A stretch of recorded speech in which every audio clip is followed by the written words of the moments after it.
হিন্দু ধর্মের সর্বশ্রেষ্ঠ পূজা এবং আমাদের ধর্মের যত রহস্য, যত মহত্ব, যত বিশ্বজনীন আদর্শের কথা সব দুর্গাপূজার মধ্যে নিহিত। কিন্তু সেটা শাস্ত্রীয় হওয়া অবশ্যই দরকার।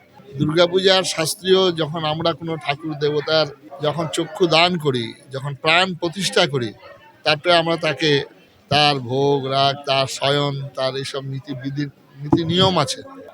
সেটা এখানে আমাদের সঞ্জয় শাস্ত্রী মহারাজ আছেন, তিনিও একদম নিষ্ঠা ভরে দুর্গাপূজা করেন। এই যখন আমরা শাস্ত্র থেকে বিচ্যুত হব, তখনই সেটা আমাদের ধ্বংসাত্মক কারণ হয়ে দাঁড়াবে। না, আগে বৈদিক, এখনো পুরা পৌরাণিক। আমাদের বহু পুজো শাস্ত্রীয়, একদম নিখুঁত শাস্ত্রীয় অনুসারে হয়। পরবর্তীকালে বিভিন্ন ক্লাব যে করছেন, যেমন আমাদের শাস্ত্রীয় মতে পুজোর অবস্থান ড্রেনের উপরে একটা মাচা করে সেখানে করা হলো।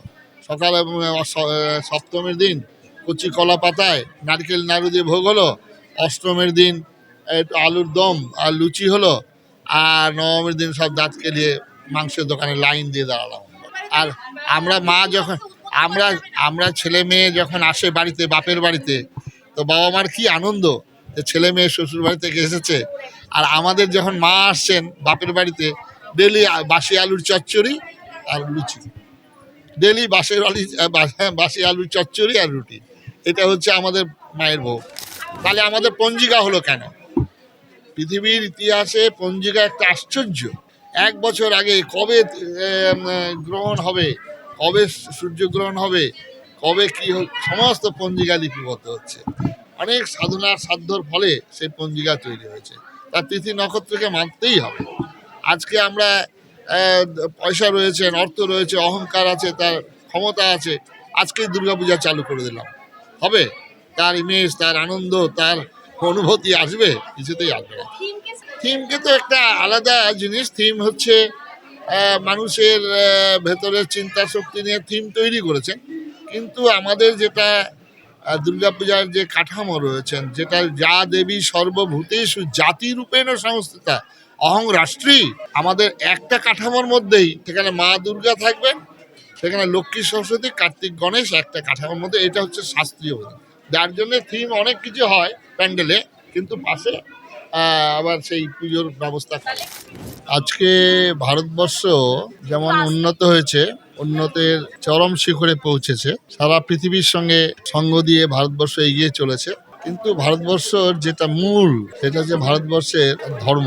আমাদের বিপ্লবীরা যে স্বপ্ন দেখেছিলেন, যে গান গেয়েছিলেন, বলো বলো সবে শতবিনা বেনু রবে, ভারত আবার জগৎ সবার শ্রেষ্ঠ আসন লবে, ধর্মে মহান হবে, কর্মে মহান হবে, নবদিনমণি উদিবে আবার পুরাতন। মানুষের বেস যদি ঠিক না থাকে, হাজার টেকনোলজি যদি ডেভেলপমেন্ট হলে হবে, তার জন্যে আমাদের আরো অনেক চিন্তা করতে হবে। যেমন পপুলেশন থেকে হয় পলিউশন থেকে হয় পলিটিক্স। উন্নত শিখরে গেলেও আমাদের আজকে মানব জীবনের যে অধঃপতন। আমি খড়গপুর IIT-তে গিয়েছিলাম কিছুদিন আগে, সেখানে স্যাররা খুব দুঃখ প্রকাশ করছেন।